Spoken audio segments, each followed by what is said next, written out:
we attempt to do is instill a little bit of sense of wonder, a sense of exploration, and get people excited in his work.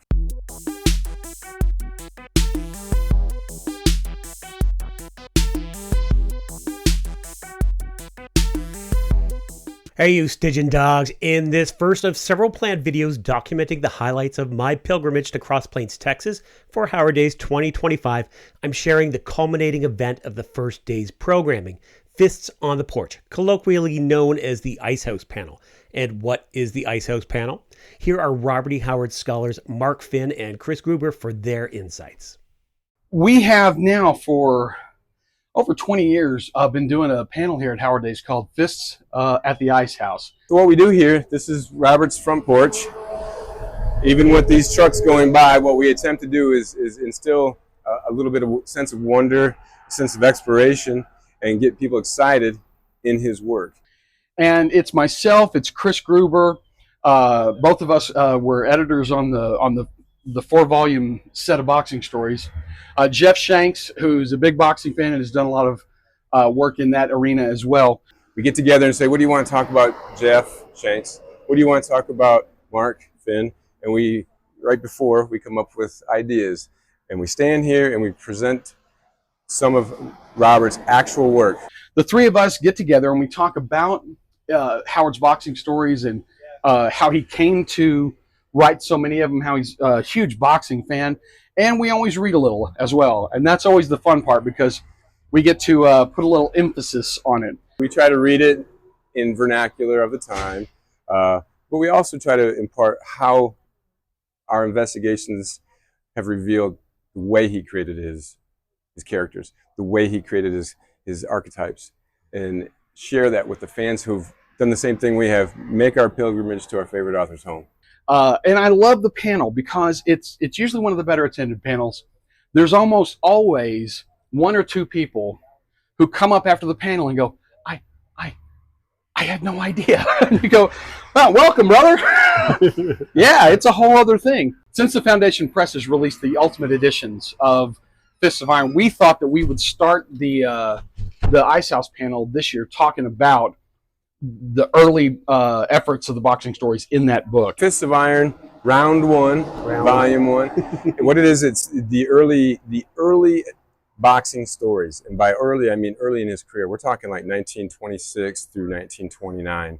So he'd have been like 20 to 23-ish years old. This is long before Conan comes along.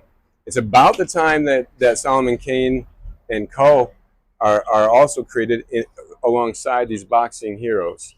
The book, what it does is it takes all the collected materials, carbons, typescripts, things that had been rejected, things that were sitting in a trunk, and we put it all in there. Every shred that researchers like myself, Patrice Louinet, Mark and Jeff, we have scoured the whole world really to find everything that we could put into this volume. It's volume 1 of 4 though. And the reason why there's 4 volumes is because there's more of it than any other type of Robert E. Howard fiction. Talking about the boxing characters and the way he developed those stories, not just the funny ones, but also the serious ones, was really cool. We don't normally do that, so I liked it. It was a lot of fun. Everybody goes, yeah, that was a really good panel. The thing is Jeff and I and Chris and I have been doing this for so long that we kind of get on automatic pilot after a while, and so I like personally every once in a while switching it up and doing something a little bit different. This was one of those little bit different years, and so it was a good one. And without further ado, it is my great pleasure and absolute privilege to share with you in full Fists on the Porch, featuring Jeffrey Shanks, Chris Gruber, and Mark Finn. I think we're about ready to get started. We're just queuing up our not books to the parts that we want to read. Is everybody having a good time so far? Everybody all right? Is this anybody here's first Ice House panel? Look at that. We got newbies. Oh, a lot of newbies. I apologize in advance. I am Mark Finn. With me here is my right hook brothers, Chris Gruber and Jeff Shanks.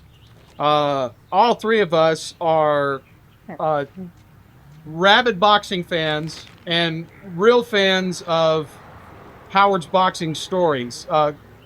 Jeff did not do any editing on these, but it's only because he got here too late.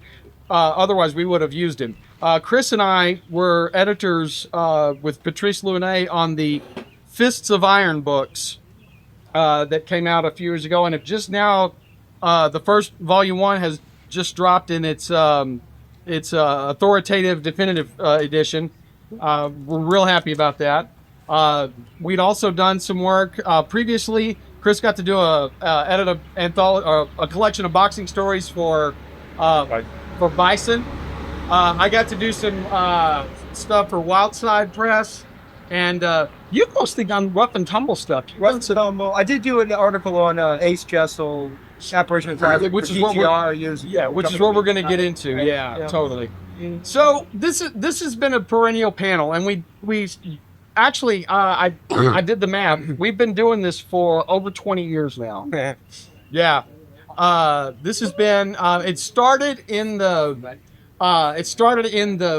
Ice House. At the Ice House at 3:00 in the afternoon on a Saturday when the sun was beating down on us, and it's a wonder we didn't pass out. I think it's only because we were in our 30s that we didn't. We couldn't do it now. That moved into the Ice House backyard, and over the years it's kind of gone back and forth. We're here now because it's just easier to control and also a little bit cooler. But the Ice House played a really big part in Robert E. Howard growing up here. I mean, he was a lifelong fan of boxing, an avid devotee of the sport. He read about it, he followed it, he attended matches and prize fights whenever he could, and he exercised and boxed with friends from pretty much as a teenager, 10, 11, 12, they'd start wrestling, and that grew up into throwing hands. And then as he got older, he started using it for conditioning and training. And then eventually he graduated into doing some amateur boxing. He got to put on the gloves, and he got to do some bare knuckle stuff, and he did a lot of it at the Ice House, which was a significant cultural thing in small towns in Texas, especially in the teens and 20s. The Ice House was a beacon of civilization, believe it or not. I mean, we can buy cold water for $2 at the Sepco now, and we go to Dairy Queen because they got that good ice. But back in the day, they had to harvest it because there was no way to refrigerate it. So there were these, it started with them literally teaching people how to cut blocks of ice out of frozen ponds. And then they figured out how to do some insulation, and eventually started using condensers and taking large blocks of ice and putting them in the back, and they would use a combination of sawdust and I forget what else. Right. But they would line the walls with it. The blood of their enemies too. Yeah. The ice was important because you could put ice in a railroad car and get milk further down the line without spoiling. You could also use it for hauling meat. Now, you couldn't go super far with it, but you could take it farther. And as refrigeration improved and ways of keeping things cold improved, you could go farther and farther still. And now we can eat Hot Pockets. So in the 20s, this was where people would gather at the end of a work week. It was on the tracks. It was a big open space. And there was, the doors were open. And so you got this kind of cool breeze, much like when you open up the refrigerator and go, I have no idea what I want. It felt like that, only, much better, because these guys have been working on the derricks or out in the field or punching cattle for a week. They want to blow off some steam. And when Prohibition hit and nobody could have alcohol anymore, the Ice House, which was selling beer out front, just moved it to the back.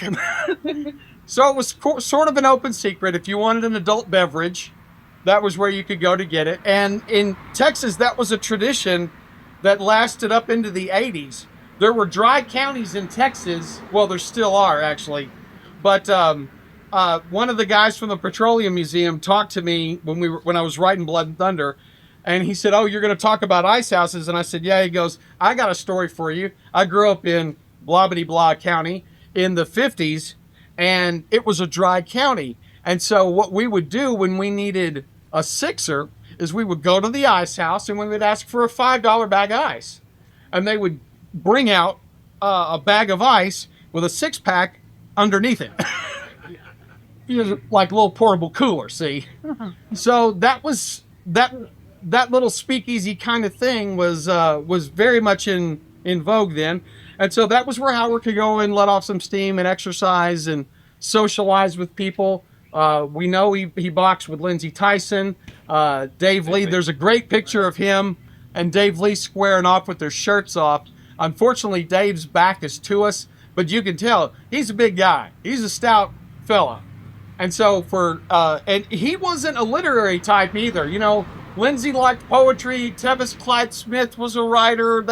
He ran with these guys who were, readers at the very least and, intellectuals.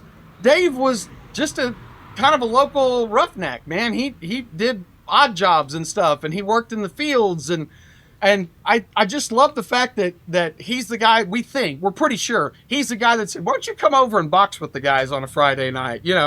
And he did. And so we know he did that up until probably 30 or 31. Pretty much the Great Depression knocked out some of his markets. He had to hustle for work, and it was right about the time that Hester's health took a turn. And she required more care, and from 31 on, they're going to sanitariums and checking out, and they're going to like mineral wells to take the waters. That was considered a tuberculosis cure. So they would go and do that. And unfortunately, I think some of his training and certainly some of his late night shenanigans went by the wayside. And that's a shame because, as we all know, there's nothing better for getting your frustrations out than hitting something really hard with your fist. And so in the absence of that, I think that might have been a stressor that was a pileup on him. But for now, what we're going to talk about is Howard and boxing. So we're going to start with Jeff because Fist of Iron Volume 1 is the books are organized with all of the early stuff in Volume 1. This was Howard's first attempts at writing boxing stories. I think this was him I think he was trying to find his way in this early stuff. Like the letters to the ring were, and different. They don't talk about that too. That's a good idea. I'll talk about that. So Jeff, kick us off with one of your fun ones there. Yeah, I'm going to let me add on to some of the historical context a little bit, but Do in that. a broader sense from what Mark's talking about, because I think people today don't understand how popular boxing was as a sport. Okay. In the early 20th century. How many boxing fans do we have out there today that actually watch boxing? Yeah. When I can. Oh, look back Hardly here. any. Look back here. Yep. Hardly any, right? There was a time not that long ago in this country where at least half of these hands would have been up within our lifetime. In Howard's day, almost all of these hands would have gone up, right? Boxing in the early part of the 20th century was one of the big three sports. Football was not as big as boxing. Basketball was not as big as boxing. The big sports were baseball, horse racing, and boxing. Those sports all had something in common in those days, and that's gambling. Right? It was a big part of it, right? But so when we talk about Howard going down and just boxing with the guys, that sounds kind of odd today, right? But in Howard's day, that's the same as just going and doing a pickup game of basketball. Exactly. Right? That's sort of the cultural importance that boxing had in those days. And Howard was very much, from an early age, he was a fan of the sport. He was a student of the history of the sport. The story I'm going to read will be a good example of that. But, one of the earliest publications that we have with Howard related to boxing, or at least professional publications, was a letter that he wrote into the Ring magazine in 1926. Anybody heard of Ring magazine? That's been kind of the seminal boxing magazine, or came out in 1922, I think. It was called the Bible of The Boxing. Bible of Boxing, right? Edited by Nat Fleischer. It was a mainstream publication, really, to some degree. Howard wrote his first letter. It was basically just a fan letter, the kind that, fans would write. It was one of those, here's who I think are the 10 greatest heavyweight champions of all time. It's 100% fan letter, He had Jim Jeffries, actually, was the guy that he put as his top champion. He was Jeffries won the title in, 1899, I want to say, from Bob Fitzsimmons. Beat Boston Simmons. And he was a big guy, muscular guy. And it's kind of a side note, but I feel like a lot of people talk about, what did Conan really look like? Or what did Bob Howard think Conan looked like? In my opinion, just my speculative opinion, if you want to know what Bob Howard might have envisioned as Conan, look up James J. Jeffries. Google him and do an image search, and you'll see what I think that image of Bob Howard's image of Conan. So Howard was a big fan. He was to the point where he's writing into the Ring magazine. He would later get a poem. 2 years later, he would get a poem published, a boxing poem published in the Ring magazine. Kid Gallivan is dead. Kid Levine. Kid Levine. That's right. Sorry, wrong kid. Kid Levine. I get Snorri Kid mixed up too. So when he first started, decided to actually write boxing fiction, it's when a new magazine came on the stands, Fight Stories. And you'll hear us talking a little bit about Fight Stories tonight. The Sailor Steve Costigan stories, and I know Mark's probably going to read from. We're all published in Fight Stories for the most part. Some are published in Action Stories.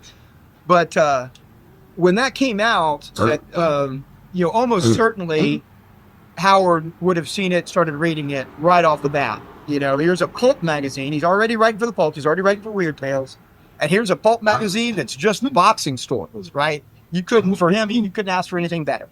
So right off the bat, he starts sending some stories into Fight Stories. And the one I'm going to read tonight is one that he submitted to Fight Stories. This very early on, right? It had just been out for maybe a year or so, and it was rejected. And I'll talk a little bit about that because it kind of ties into something we were talking about one of the panels earlier today. So the story that Howard wrote, he titled it "The Spirit of Tom Molyneux." So Tom Molyneux is somebody who is kind of lost to history unless you're really into boxing history. Yeah. And it's unfortunate because he's an incredible figure in history. Tom Molyneux was an American bare-knuckle boxer in the early 1800s. He was African-American. He had been enslaved. He fought over here, he was billed later as an American champion, right? Yep. They didn't have a whole lot of meaning in those days. Technically the first. Technically the first, if you buy that. At least he was billed that way, right? He got his freedom. He was various accounts on how he got his freedom, but he left the United States and he went over to England, where in those days boxing was huge in the early 1800s. It's the Regency period. This is when you got Byron. Lord Byron was a big patron of boxing in those days, and it was a huge deal over there. And the champion at the time, the champion of England, which might as well have been the world champion at that time, was a man named Tom Cribb. Right. Really good, great fighter. Remember, we're talking bare knuckle boxing, right? So when Tom Molyneux showed up to great fanfare, here's a guy, African American, they're billing as the champion of America. So they immediately put together this match between Tom Molyneux, the American champion, against Tom Cribb, the English champion, in what could be considered really kind of the first world title fight. It was also one of the first sort of super sporting events, right? It became a huge deal. It was in all the news, even though boxing was technically illegal. It was like a wink, wink, nudge, nudge kind of thing. Nation versus nation. Right. Nation versus nation. Here's an interesting thing. They even manufactured a couple of little boxing figurines at the time that every now and then will turn up in auction, which may be the first professional sports merchandise of any kind, right? And they had a great fight. Tom Molyneux, it was a brutal fight. We still have round by round descriptions of it. And Molyneux, by all accounts, was winning the fight. And There were some shenanigans, probably the ref, everybody in the crowd kind of helping out Tom Cribb, the British champion. And there was at one point where people think if it weren't for like the referee helping out Cribb, Molyneux would have won the title that day. He didn't. It continued. Ultimately, Cribb managed to win in a long, brutal fight. But it made Molyneux, a legend, essentially. He became a celebrity there in England. He ended up going over to Ireland. Unfortunately, after that, he was a celebrity, and he succumbed to the celebrity life. And, drinking, things like that. They fought a rematch a couple of years later. And then that one, unfortunately, Cribb won pretty easily in the rematch, right? But Molyneux became a legend. That's the kind of fighter that Howard admired, right? This is, Group's going to be talking about the concept of the Iron Man, right? Yeah. Tom Molyneux was an early Iron Man, and his story that Howard wrote, he said it was a story, it was called The Spirit of Tom Molyneux, but it was, takes place in modern times for Howard, right? Which would have been the 1920s. And, but the fact that he's even referencing Tom Molyneux, this fighter from the early 1800s, bare knuckle boxer, shows Howard's knowledge of the history of the sport, right? He understood those. And probably boxing fans would have known who Tom Molyneux was at that point too, right? That was a century before their time. It's like us knowing who Jack Dempsey is, outside of boxing fans, maybe he wasn't known so well. But the premise of the story was, the protagonist was a fighter named Ace Jessup, who was a black heavyweight champion in Howard's story, right? And he's kind of loosely based on Jack Johnson, who was the first modern African-American heavyweight champion, very loosely based. And Ace Jessup in the story, he's the champion in the 1920s. Ace Jessup is a huge fan of Tom Molyneux. And in fact, he owns an original painting of Tom Molyneux. Like, they're, old school, style, with the bare knuckles, right? He's got this painting. Tom Molyneux is his idol. Jessup ends up in a fight with the defending his title against this fearsome challenger named Man Killer Gomez, who was just terrifying, right? And everybody thought Gomez was going to beat him. And in the story, I'm going to read kind of what happens, but let's say Ace gets a little assistance from his idol that died a century before, Tom Molyneux, right? So Howard submits the story to Fight Stories, this brand new pulp magazine with boxing stories, and unfortunately gets rejected. But some of you were in one of the panels, I was talking about it today, the idea of Howard always mixing in a couple of different genre elements, so that if he can't sell a story to this venue, it's got something in it that allows him to sell it to another one. So Howard's writing a boxing story, but he mixed in a supernatural element that we're going to talk about. And so he was able to sell it, actually not to Weird Tales like you might expect, but to another pulp magazine called Ghost Stories. Ghost Stories was kind of a little different than your typical pulp magazine. It was it was related to magazines they called confessionals, which were supposedly true stories, right? None of them were actually true, right? Narrator. So the original story, Spirit of Tom Molyneux, was written in the third person, like a norm, like most fiction is. When he submitted it to Ghost Stories, the editor changed it, or Howard rewrote it, one or the other, to make it a first person story. The author was changed to a pseudonym, John Taverell. Taverell's name to Howard, in a lot of his stories. That was one of his standard go-to names. And John Taverell in the story was the trainer of Ace Jessup. So the story now becomes a first-person story told by the trainer, and it's supposed to be a real-life ghost story, right? And so in this story, Ace Jessup is fighting Man Killer Gomez. It's not going well. He's getting beat. Gomez knocks him down. He barely gets up, makes it to the count. John Taverell, the manager, the trainer, had brought out that poster or the painting of Tom Molyneux, and holds it up in the corner to give some inspiration to Ace. So you almost start picking up right there in the middle of the fight. There's one thing I want to Oh, note sure, go ahead. The The change of the title. I missed that. It's okay. Yep. It's okay for that. But I think more interesting tidbit of information would be that Ace Jessel, interestingly enough, we're told many of Rodney Howard's boxing heroes may become champion in the future. They might, or they're always coming up just short somehow. Ace Jessel is the only published champion boxer in his entire. Yeah, that's an interesting idea too. Right? They changed the title, Ghost Stories, as well, to Apparition in the Prize Ring, which is kind of unfortunate. Spirit of Tom Molyneux, as we'll see, actually had kind of a double meaning, which gets lost when they change the title. So this is the voice of his trainer.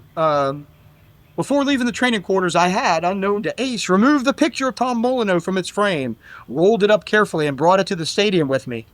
I now took this, and as Ace's dazed eyes instinctively sought its corner, I held the portrait up, just outside the flare of the ring lights. So while illumined by them, it appeared elusive and dim. It may be thought that I acted wrongly and selfishly to thus seek to bring a broken man to his feet for more punishment. So he's trying to use this picture of Tom Molyneux, Ace's idol, to inspire him. But the outsider cannot fathom the souls of the children in the fight game, to whom winning is greater than life and losing worse than death. Right? This is the Iron Man mentality that Howard's fighters often had. As all eyes were glued on the prostrate form in the center of the ring, on the exhausted champion sagging against the ropes, on the referee's arm which rose and fell with the regularity of doom. I doubt if 4 men in the audience saw my action, but Ace Jessel did. I caught the gleam that came up in his bloodshot eyes, and I saw him shake his head violently. I saw him begin to sluggishly gather his long legs under him, while the drone of the referee rose as it neared its climax. And as I live today, the picture in my hands shook suddenly and violently.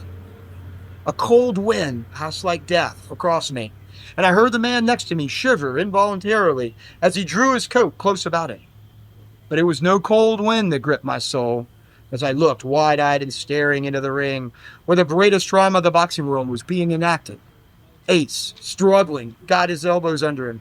Bloody mist masked his vision. Then far away and coming nearer, he saw a form looming through the fog.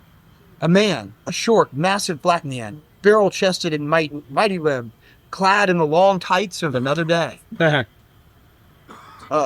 Stood beside him in the ring. It was Tom Molyneux, stepping down through the dead years to aid his worshiper. Tom Molyneux, attired and ready as when he fought Tom Cribb so long ago. And Jessel was up. The crowd went insane and screaming. A supernatural might fired his weary limbs and lit his day's brain. Let Gomez do his worst now. How could he beat a man for whom the ghost of the greatest of all black warriors was fighting? For to Ace Jessel, falling on the astounded man-killer like a blast from the Arctic, Tom Molyneux's mighty arm was about his waist. Tom's eye guided his blows. Tom's bare fists fell with aces on the head and body into champion. The man-killer was dazed by his opponent's sudden comeback. He was bewildered by the uncanny strength of the man who should have been fainting on the canvas. And before he could rally, he was beaten down by the long, straight smashes, sent in with the speed and power of a pile driver. That last blow, a straight right, would have felled an ox, and it felled Gomez for the long count. There you go. Yeah. Right. Yeah. All right. He also got a sequel. He did get a sequel. There was another sequel with Ace Jessel in it. So another one of Howard's recording. Yeah. So Ace Jessel's what we call an Iron Man, right? Double cross. What's that? Double cross. Yeah, Right. That's right. Double cross was the second one. Howard loved the idea of the Iron Man boxer that could take a lot of punishment. This is a perfect segue to Groove's next story. Yeah. Well, I thought a lot about how I should approach this. Normally we have like fun and we use humor to get everybody involved, but one of the things that happened recently in my life, I have to step forward because my voice doesn't carry very well in these cars. They draw me out. Recently, there was a fight between the son of my favorite boxer, Kosher Tszyu. Kosher Tszyu, his son Tim Tszyu, and his other son, Nikita, they decided to take up boxing, and they have all reached a level of championship status. But in one of Tim Tszju's last fights, he fought a giant of a man, and in the second round, so imagine this, his name is Sebastian Fundora, and Sebastian Fundora is about 6'7", and he's only a welterweight, which means he weighed in at 6'6", 6'7", at about 150 pounds, 155. Good God. And Tim Tszju's my height, about 5'10", and he, same thing, 150, 154. So when he walked in the ring, this man was probably about 195 pounds, and Tim Tszju was about 160. And huge height difference. What happened is, in the fight, Sebastian Fundora is getting handed in the first 2 rounds, getting handled pretty easy by this would-be champion, Tim Tszju. But a big elbow catches the top of Tim Tszju's head, and the claret begins in earnest. And several years back, and the reason why I'm going to tie these two things together, and I'll read you an excerpt about Iron Man. There's not enough time for me to tell you about Iron Man and the concept of atavism, these traits that randomly pop out in certain individuals that bring Howard's boxing characters backwards in time, a part of their genetic makeup that makes them tougher. But these were things Howard was creating intentionally, a character that was built from real people who were doing real things that were so violent, so unbelievably gory, brave, silly, or ridiculous, just almost a comic level of violence that you can't really appreciate. But this was the norm back then, and it was a drawing card. It was something that fans would come out to watch. Yeah. They would pay money even during the Depression to see this kind of bravery, this kind of action. And there's an undercurrent of this throwback genetic, they would try to tie it via science, but this throwback idea that certain people had thicker skulls, certain people had that primal fighting urge, never quit fighting, defeat your opponent no matter what it costs. And these guys generally had backstories of these people at the National Police Gazette, the Ring, all these magazines, the Jazz Age. Jack London wrote about this stuff ad nauseum. I mean, this was the part of American culture, and these were the mythic heroes of the time, okay? And Howard was living during this time, and he was a fan too. And what's really, really neat is he said, I bet that's something I could write about, because I know it. He typed it, practiced typing when he was a kid, weights of fighters, their history, who they beat, what their tendencies were, and then he'd go out and do it himself, as you noted, right? Well, getting back to this idea of the Iron Man absorbs unbelievable amount of punishment. And I think it's about 10 years ago, I was told by an unnamed gentleman that that's all hooey. It's all hokum. He said, it's no one fights like that. I've never seen anyone bleed like that. I've never seen anyone have the physical ability to absorb this much punishment. And who would do it anyhow? Well, what Howard did is he said, hey, here's this Iron Man that we all know and love. Why are they that way? And he came up with this idea of atavism. He even wrote about it, and it's a precursor to this whole idea of traits that set people apart. These people over here with the superhuman speed and superhuman strength and unbelievable constitution and endurance versus these scientific boxers who have they're not real men in the sense that they're using the accumulated knowledge of all these people before. They don't have what's really in them. And that's why when it came down to guts and grip, Howard's characters would always win in the end, right? And that's the same type of journalism that was happening in the real world. And so he took that, but he said, I'm going to take this a step further, and he would try to find something that would set these, to give the audience an explanation of why these things are happening. The other thing I want to point out is that Howard's stories, especially these boxing stories, they feel like movies. When I read what I'm about to read, when I read the whole story, I thought this would make a great movie. And I started looking at all these other boxing stories. These are all basically almost like screenplays. Okay, so let's get back to Fundora and Kashizu and that gentleman who said it was all hokum. So this is 2024. My son and I are watching this fight, and the cut develops right here. And then what ensues is 10 more rounds of unbelievably brutal, bloody boxing, to the point where people were getting physically ill talking about the fight as they expressed it to the people around them. This was a regular occurrence. I could probably cite, by memory, 30 or 45 big-time fights back in the 20s and 30s and beyond, where this kind of action, this kind of violence, this kind of glorying in the primitive constituents of life, right, took place. And here it was, 2024. I sent that person a YouTube video of the fight, to which this person replied, "Oh my God." And this is 2024, and this isn't like, you hear that us old guys talk about, the old days were so hard.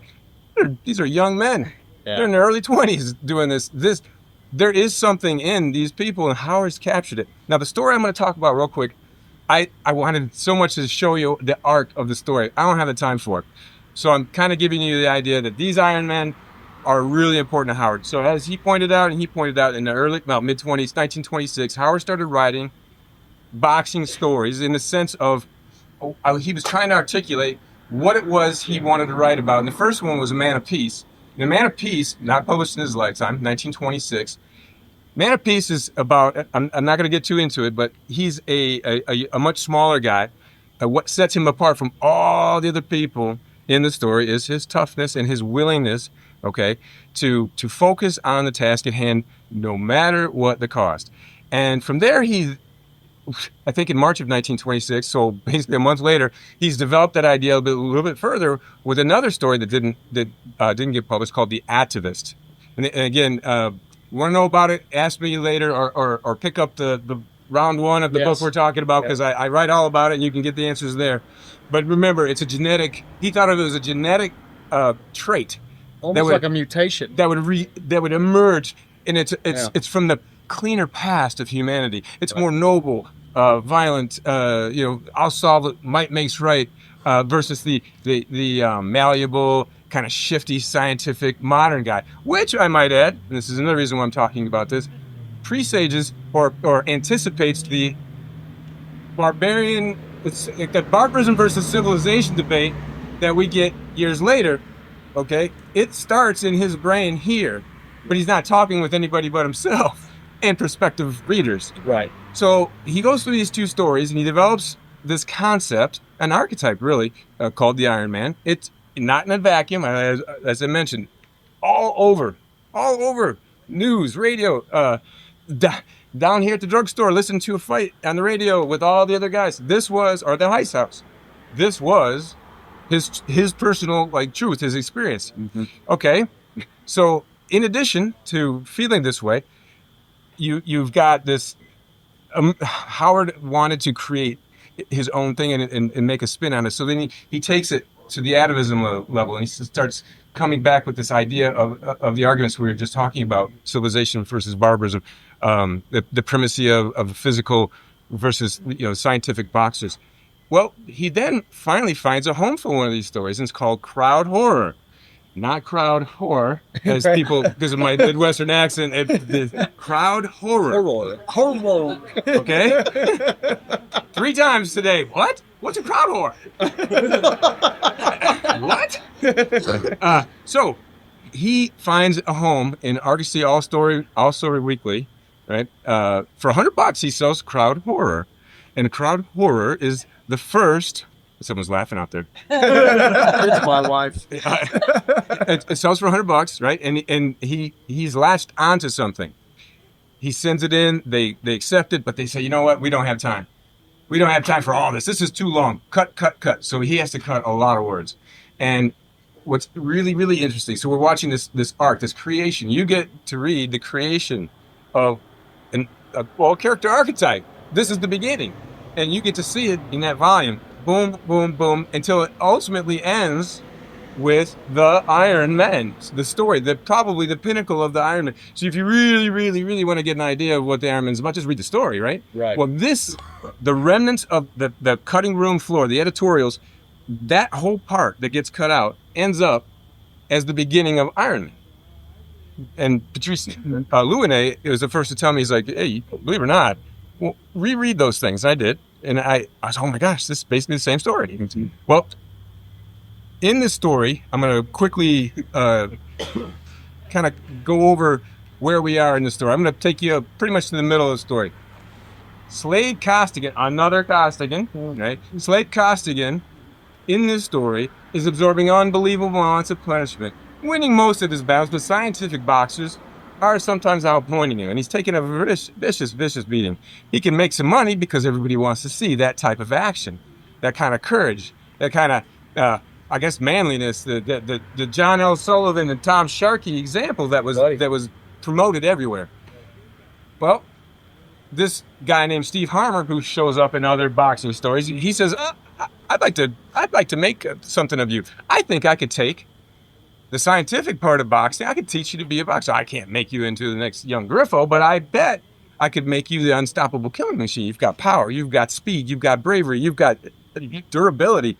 The only thing you don't do, you walk in and just take 50 punches and land your one giant shot. And you just keep coming, that bulldog breed attitude, right? Well, there's going to be an issue that pops up. They go to training camp.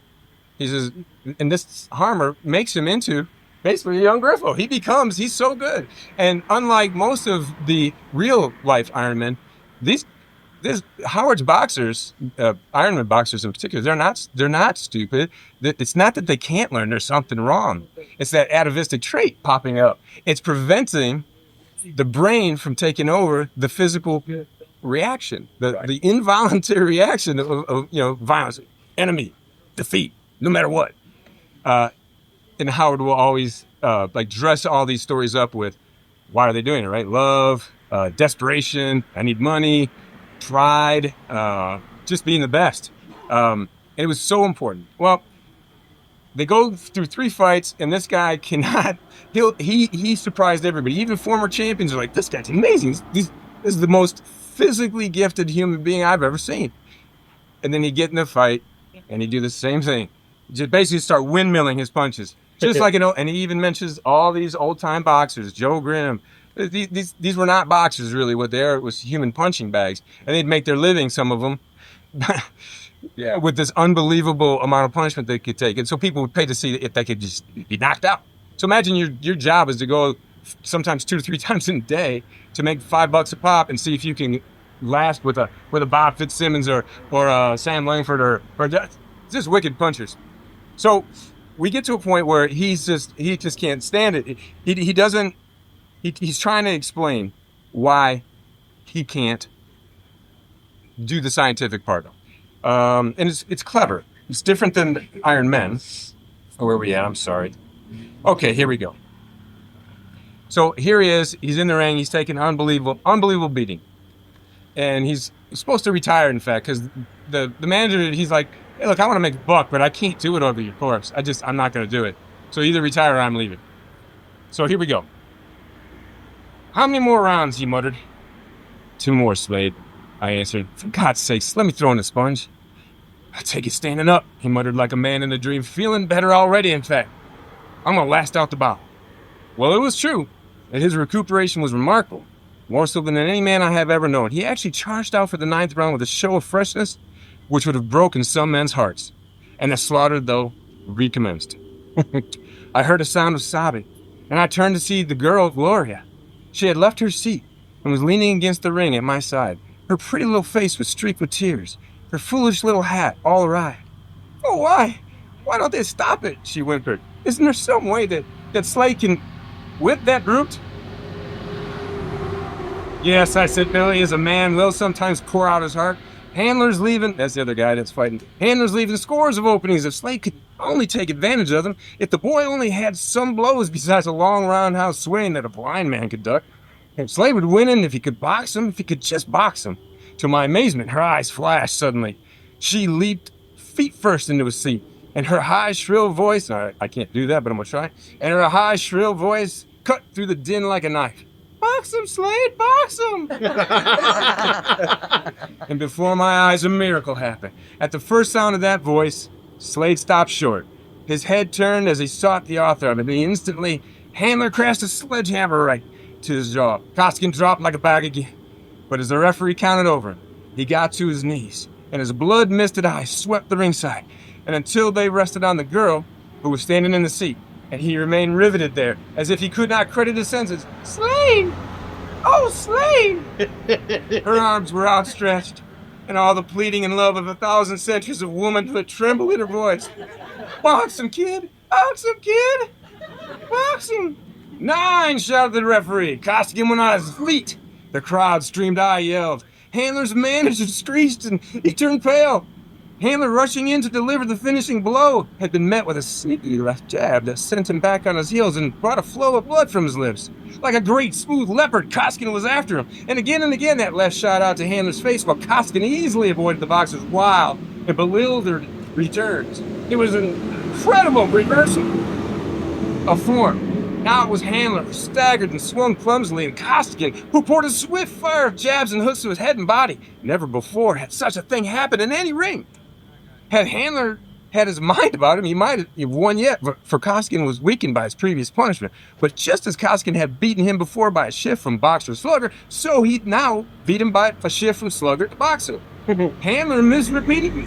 He went down from the right and arose weakened and fast. Back across the ring, Slade jabbed his foe, and when Handler, rebounding from the ropes, sought desperately to clinch, Costigan sunk his right 4 times in the midriff at close range. Handler sank to his knees and was counted out crouching and holding dazedly to Costigan's legs. And the manager turns to some random person and he goes, well, the psychologists say that the influence of the mob can be counterbalanced by one person. If you think enough of that one person, there's living proof of that statement. I'm going to read one more part, but the part I didn't read to you was I didn't really want to give away, but I think you can kind of tell when he gets in front of the crowd and people start yelling at him. Fight, you yellow dog! Fight, you know, the things that people shout in a boxing ring. The overwhelming will of other people actually turned his brain off, but something cut through. Yeah, and that finally allowed his primal self to finally stand in solidarity with that higher part of his brain, and brought the two together. And he does go on to do something. He doesn't win the championship. I don't want to give anything away, but there's a lot more. I'm going to go a little bit further. Just the last part here. That fight marked the beginning. This is actually the middle, so there's still more. So don't feel like I'm cheating.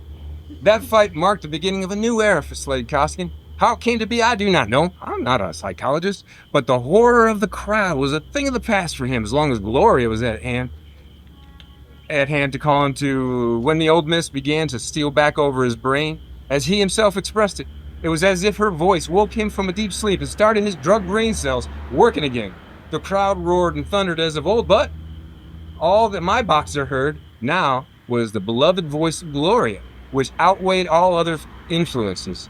Perhaps it was simply his great love for her, which made him instinctively follow her directions under all circumstances. Perhaps it was that her nature was stronger than his, or perhaps it was like, voice this one, or perhaps it was like all wandering paranoid souls. His needed an anchor of some sort, and she was that anchor. I do not know. I only know that with that girl in his corner, Slade Costigan was invincible. There were 3, what I call legends and lore here in that story. For those of you who don't know, in the boxing stories of Sailor Steve Costigan, there's an Iron Mike Costigan. So I haven't told you guys, maybe I did tell you this, but in this story, there's a tidbit. Howard calls the Knuckle Duster, which is a brass knuckles basically, he calls it an Iron Mike. So, and then later on we get introduced to an actual Iron Mike who's basically invisible and his hands are like a Knuckle Buster. The other one is that, let's see here. Oh, a fan. So I told you this got published. He wrote so convincingly of the boxing story and of the Iron Man. And because the Iron Man was so important to boxing fans, a fan wrote in to him and said, hey, I'd like to know, I suffer from the same affliction in the ring. How did Slade Costigan get over it? Well, I'm thinking, did you not read the story? but the idea is, okay, that these people were reading these stories and some of them couldn't tell fact from fiction. Yeah. And that the action was it was like a reporter. And they were convinced this was real. This wasn't a confessional. Right. But that's how they felt. So the reason why I'm standing in front of you today, not trying to make you laugh this time, is this.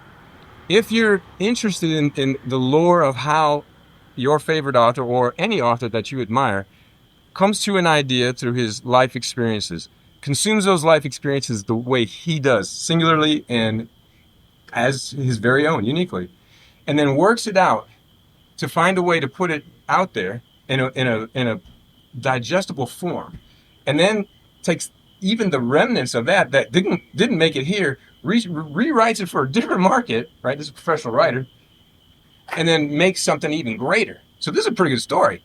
But you're watching the progression of a character archetype. You're seeing something that's gonna it foreshadows one of the most epistolary arguments, most famous arguments between Lovecraft and Howard with regard to civilization and barbarism. You're seeing the genesis of all these things culminated in one story that's been overlooked for too long. Yeah.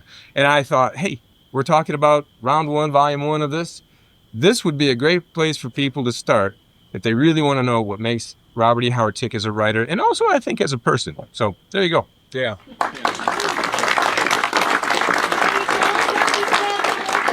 What was that? Can you tell us what she said one more time? Box him, kid! Box him! Oh, box him! And now the moment we've all been waiting for. No. I dare you to do that with that voice. I was gonna do my Popeye and olive oil impression. That felt appropriate for that. Okay. So, of the 4 volumes of boxing stories, over half of the stories, 2/3, I would say, are funny. And these, of course, lead into the Breckenridge Elkins comical hillbilly stories. A lot of people don't know what a great sense of humor Robert E. Howard had. Not just, sort of personally, but definitely professionally. He was a gifted storyteller, and I think he was at his best when he was telling stories in his own idiomatic voice, his own vernacular. And so we know there's several different sources basically relating the same anecdote, that Howard often typed and spoke aloud as he typed, sort of dictated his own stream of consciousness as he wrote. That's in the whole wide world. And we know the stories of her shouting, Robert, keep it down. You leave my boy alone. He's working, right? He's working. So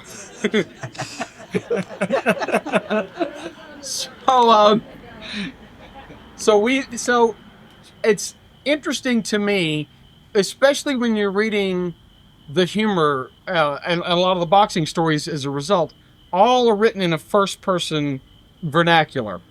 And I think that I haven't floated this to you guys, so this may turn into an argument. I think that these early efforts, 26, 27, and early 28, are him kind of figuring out what he wants to say about boxing. He's developing his own ideas about the atavist and about his idea of what constitutes an Iron Man, and he's absorbing this and he's assimilating all this information, and I think he's trying to codify it. That's what the letter is about. That's what some of the poetry is about. That's what some of these early stories are about. And I think one of the things that he does in these early stories is he name checks an awful lot of Golden Age boxers, and I think that's partially to establish his bona fides. Credibility. Yeah, he's trying to, sort of impart without saying, I know what I'm talking about. And while he did know what he was talking about, I don't think some of these early stories, particularly the ones that he's writing in anticipation of trying to get into Fight Stories magazine, they're missing something. But they're they're polished, and they're early.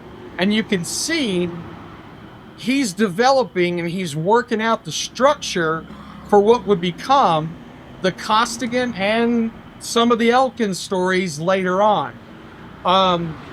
So there's a few of these that are just I love them because I like kind of seeing how the sausage is made, particularly when it comes to the humor stuff.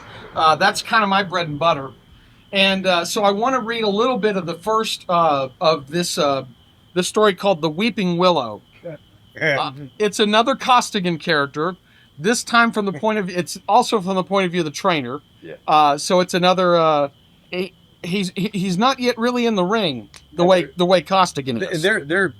Wait, when was that? That was 29, right? Or 30? No, 29. No, there's 28. 28. So this is technically right before. This is right at as yeah. Yeah, this is all happening at the same time. Yeah, this is all him. I think trying to work this out. There are several of these stories, and thank God for Patrice, who has done the thankless task of figuring out the order that these were written in. There's something wrong with him. I mean that in the nicest of ways, but he knows where everything was. In fact, the boxing stories kind of worried him because he was worried because the Costigan stories need to all be together because there's so many of them in there. It's a 2-volume thing. He was concerned that they wouldn't strictly be in the order because Volume 1 and Volume 4 have some stuff that overlaps with Costigan. We said, it'll be okay. You could just explain it in the essay. He said, oh, very good. So, Very good. So this is the first part of The Weeping Willow, and it's a little clunky, so I'm going to read it, I think, the way he wanted you to hear it. I will not be doing my Costigan voice. We're saving that for next year. Get out of them bamboo ribs and climb into the 10 ounces, I order. I'm the famous Monk Costigan, manager of 7 non-champions in my time, and I'll see what you got, if anything. He removes the striking bag gloves and slides into the regular leather, showing very little enthusiasm, but I seem to see a gleam of interest in his melancholy eye. We square off and he strikes an attitude which was out of fashion when John L. Sullivan was in his cradle. I faint for his body and he exasperates me by bouncing an awkward left off of my chin. I jab him severely on the nose and a strange thing happens. His Adam's apple wiggles.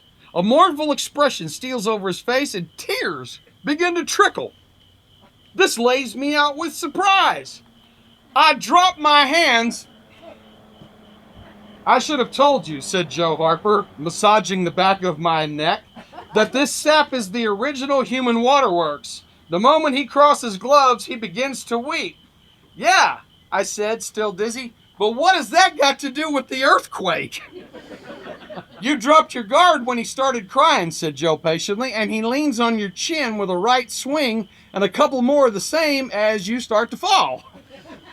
I rise rather uncertainly and gaze on the weeper, who eyes me even more melancholily than ever. I can't help it, says he. I allers weep when I box, especially if somebody hits me on the nose. The very act of hitting a fellow human, and more especially being hit by him, makes me very sad and mournful. Then why do you follow the game? I ask in wonder. I like it, he says simply. You can't explain or understand him, says Joe indignantly. He's had 4 fights, only 2 of which he loses on decisions. One is a draw and one he wins on account of the other atrocity, knocking himself out on a ring post.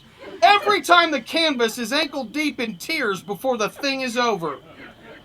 However, I am deeply impressed. The public always lays out their kale to see freaks. And this here one is one which would make Joe Grimm look like a conventional businessman. So, again, we're name checking. Yep. I like the fact that he's referencing kale and freaks in the same sentence. Make of that what you will, you hippies. So he takes on the customer and he's trying. The guy's name is Ambrose Willow. Weeping Willow. I'll let y'all catch up. There's a point at which one of the guys that he's talking to in the middle of all the fighting says, I am none too eager to match Willow with the sailor, for Flynn really looks like a comer, and he has what my man don't, a punch. Howesomever, Steve Brody took a chance, they say, so I approached Nelson and I find him in rather the same mood. Nothing doing, he squawks. That dub of yours would make a fool out of Dempsey. He's all wrong, get me? How can a man fight his best with that Adam's apple of his wiggling in front of him? The man gets plumb slippery from his weeps and he soaks up the back of his opponent's trunks by crying all over their shoulders. His sobs would shake the nerves of a brass monkey, and his face gives nervous men the nightmares. He ain't a fighter, he's a blight. That wasn't the, oh yeah. So, that being the case, says I, why are you afraid to toss your curse in with him?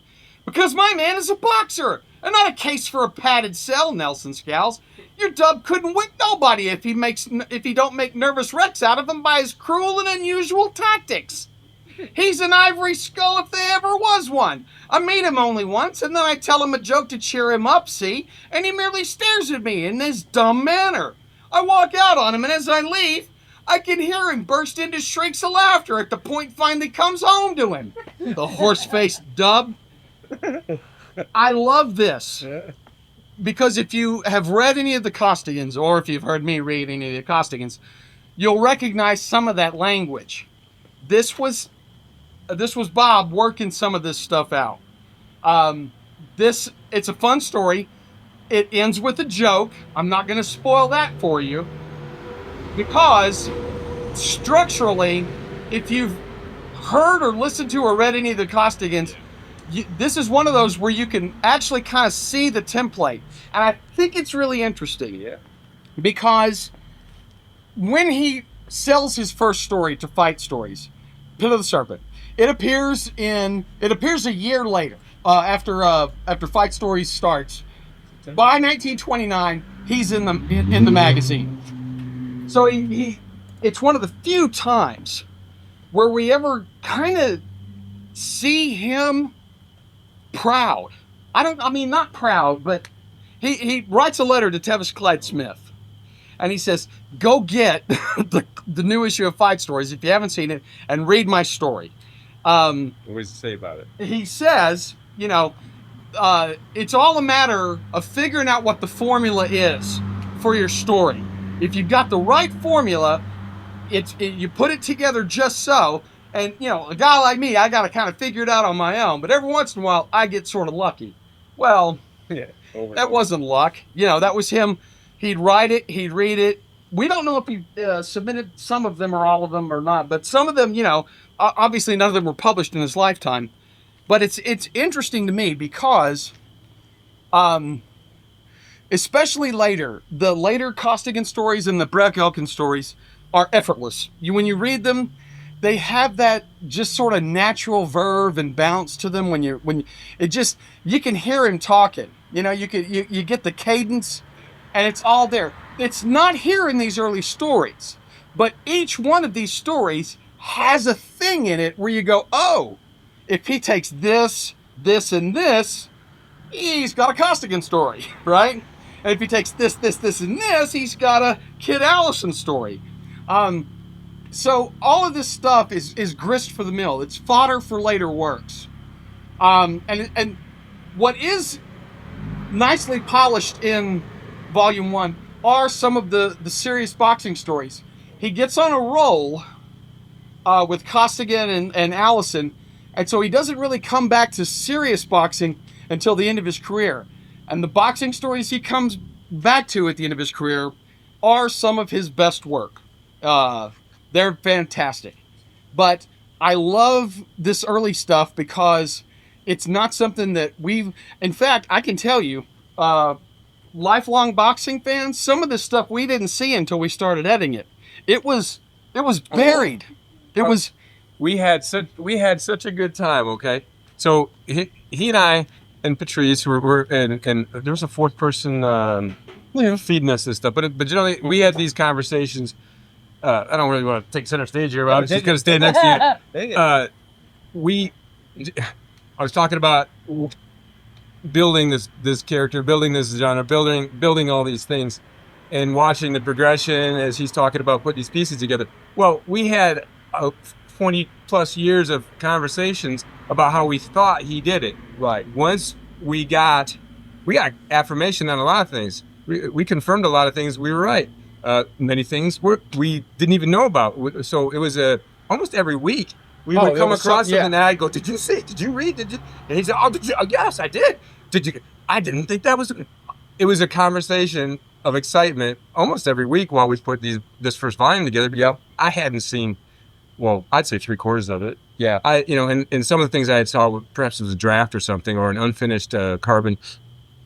So imagine, a fan, which is what we are first and foremost. What we have is the opportunity to look at, lay our hands on, basically the clay of his creations, and see how he manipulated that and created art, Right.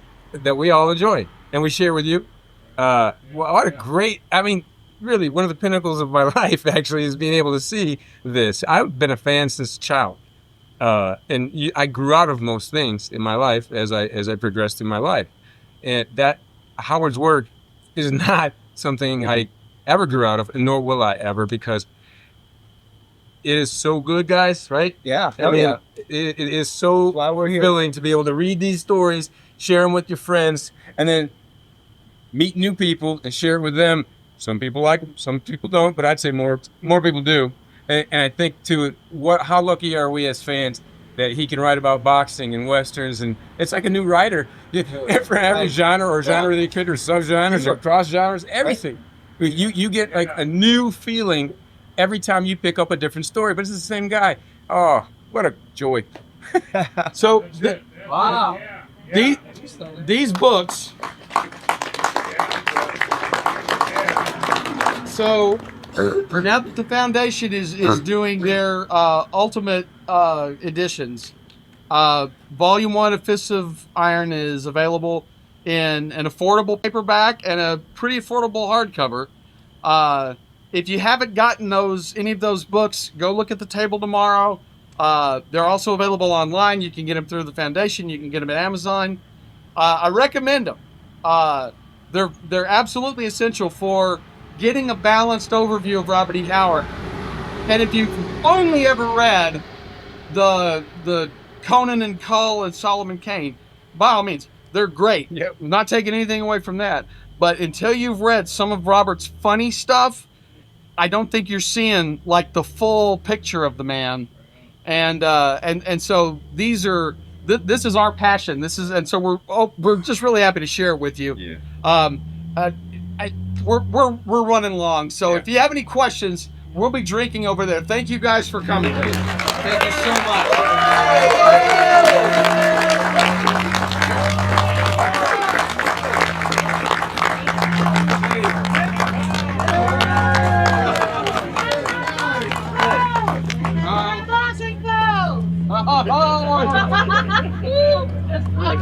Thank you. Welcome. Please take your chairs back so we can all sit down. I do hope that you enjoyed this taste of Robert E. Howard Days 2025. The 2-day event is full of fellowship and great moments just like this one. It's a pretty special thing. The ultimate edition of Fists of Iron Round 1 is available in hardcover and paperback through the Robert E. Howard Foundation Press and Amazon. I'll post links in the video description. Shout out to my dog brother Lion from Sword and Sorcery Book Club. He and I made the journey to Cross Plains together and had a fantastic time. He's posted his video summary of the weekend, so be sure to check that out and subscribe to his channel. I'll have a few more related videos releasing over the coming days, so keep an eye out for those. Thanks for watching, liking, consider subscribing, and until next time, take it easy, you Stygian dogs.